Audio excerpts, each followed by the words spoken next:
Hello, hello. How you doing today? This is Dr. Keith with another episode of the Quick Wellness News Nugget. Glad to have you here listening today. In today's episode, we're looking at an article from Fox News Health, and it is entitled, "This is what happens to your body when you stop exercising." And the article is citing Dr. Farah Hamid, a medical doctor and he's a sports medicine physician with Columbia Doctors. And the first thing he points out in this article, the article points out in citing him, is that within 10 days, once you stop exercising, within 10 days, your brain might start to change. He says, for years, researchers have suspected that exercise is good for your brain, and I would second that exercise is very good for your brain. Nevertheless, the article goes on to say that now, a new study in the journal Frontiers in Aging Neuroscience found that even a short vacation from your workout might actually cause changes to your brain. In the study, when a group of long-term endurance runners took a 10-day exercise hiatus, their subsequent MRIs showed a reduction in blood flow to the hippocampus, which is the part of the brain that's associated with memory and emotion. In that study, the researchers found out, according to this article, that although the runners didn't experience any cognitive changes over the period, more long-term studies are needed. That's one of the things that I was going to say with respect to exercise. Exercise helps circulation. Circulation would benefit the brain. Therefore, this is why when they looked at the MRIs, it showed a reduction of blood flow to the brain when they cut back or stop their exercising. So if you want to get blood to the brain, one of the best things you can do, not only the brain but all over the body, is exercise. It's great for circulation. Next, the article says within 2 weeks, according to this Dr. Hamid, your endurance will plummet and your vitals may spike. He says after just 14 days, you might have a harder time climbing a flight of stairs, for instance, or keeping up with your colleagues during the monthly kickball game.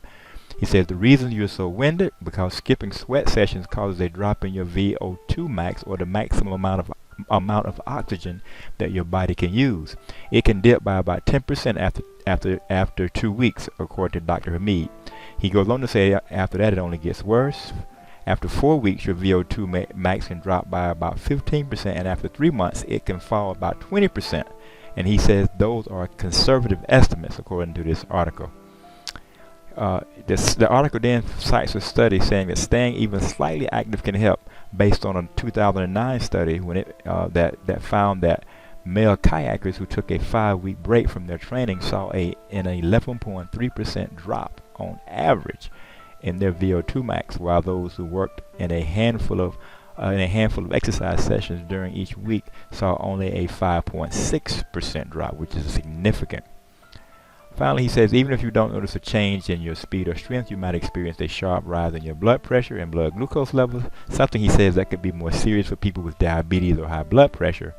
Then the article cites that researchers from South Africa found that a 2-week exercise break was enough to offset the blood pressure benefits of 2 weeks of high-intensity interval training. So in other words, if you went out and you did high-intensity interval training for 2 weeks, and then you decided to not do anything for 2 weeks, you basically offset all the benefit that you got from the high-intensity training for 2 weeks. Then they cite another study found in the Journal of Applied Physiology, where they found that people who did an 8-month bout of resistance and aerobic exercise saw an improvement in their blood glucose levels, but lost about half of these benefits after only 14 days of inactivity. So you can see the effect. There's another couple of parts. This is your strength will start slipping, and also within 4 weeks and within 8 weeks, that's just 2 months, that you might gain fat. You can find this article and read the rest of it. It's not much more, the remainder of it, at foxnewshealth.com. This has been Dr. Keith, the Vegan Naturopath. Until next time, I'll see you later, and don't forget to subscribe, share, and like. Have a good day.